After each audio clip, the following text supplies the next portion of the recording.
That kid had been sitting alone in the mess hall for 3 weeks straight. Somebody ought to say something. Not my table.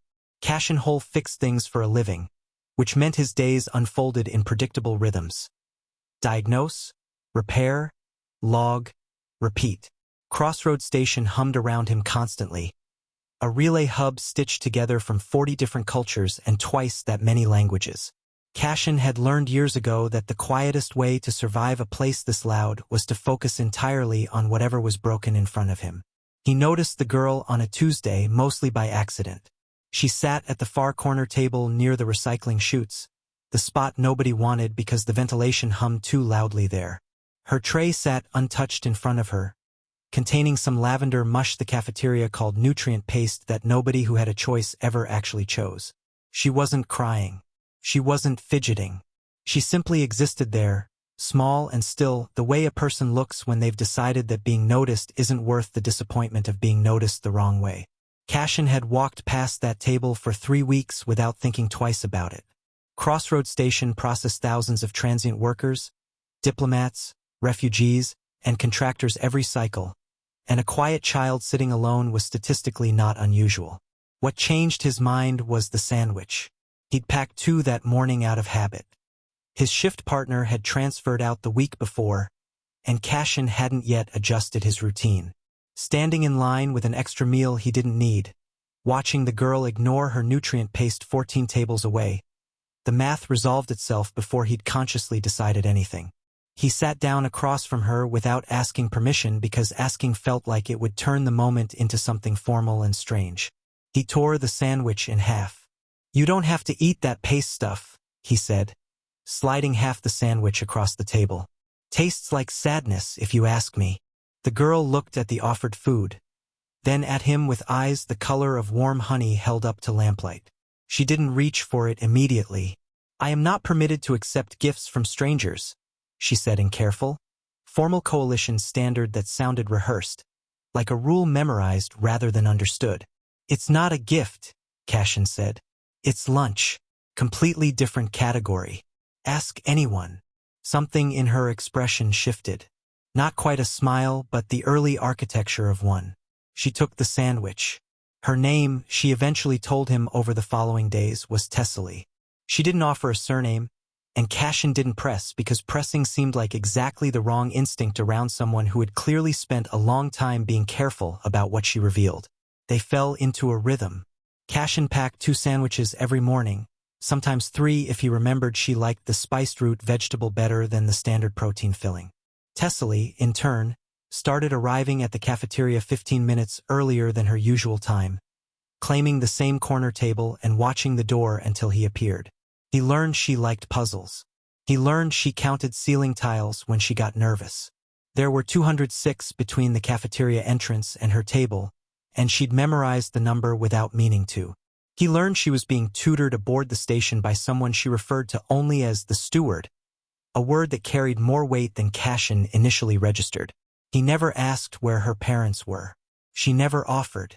3 months into their lunches, security personnel he'd never seen before appeared at the cafeteria entrance. Not station security, but something sharper, more disciplined, wearing insignia Cashin didn't recognize. They didn't approach immediately. They simply watched.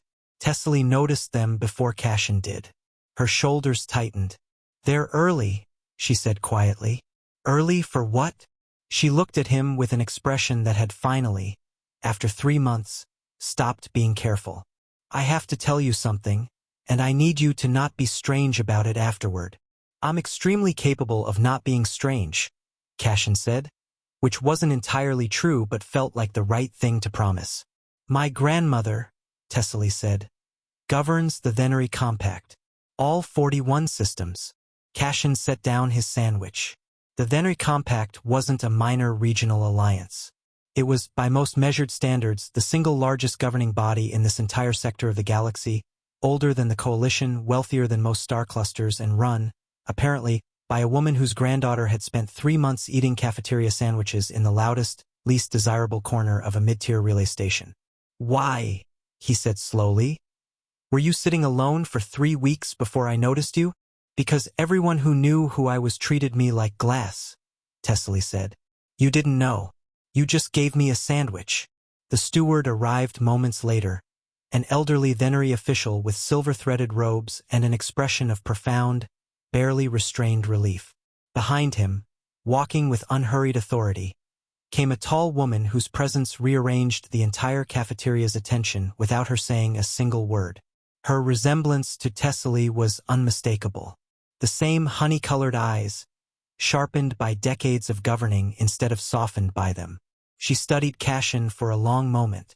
"You are the maintenance technician," she said. It wasn't a question. "I am, ma'am. My granddaughter has eaten more food in the last 3 months than in the previous 6 combined." She glanced at Thessaly, something complicated softening behind her eyes. "I am told this is your doing." "I just shared lunch," Cashin said, suddenly aware of how small that sounded next to the word compact. "Yes?" the steward's superior said, the faintest curve appearing at the corner of her mouth. "That appears to be exactly what was missing." She extended a formal invitation that afternoon. One Cashin would later describe to a shift partner as, "The strangest job offer I've ever gotten, and I once got offered payment in livestock."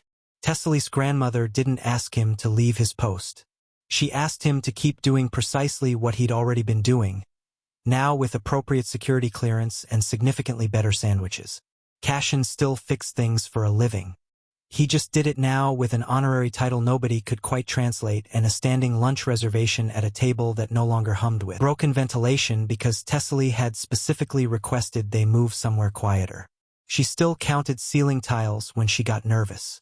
There were considerably fewer of them now. Years later, when historians attempted to identify the beginning of the unusually strong relationship between the Venery Compact and Crossroads Station, they produced several theories involving trade agreements, infrastructure investments, and regional security cooperation. All of them were technically correct.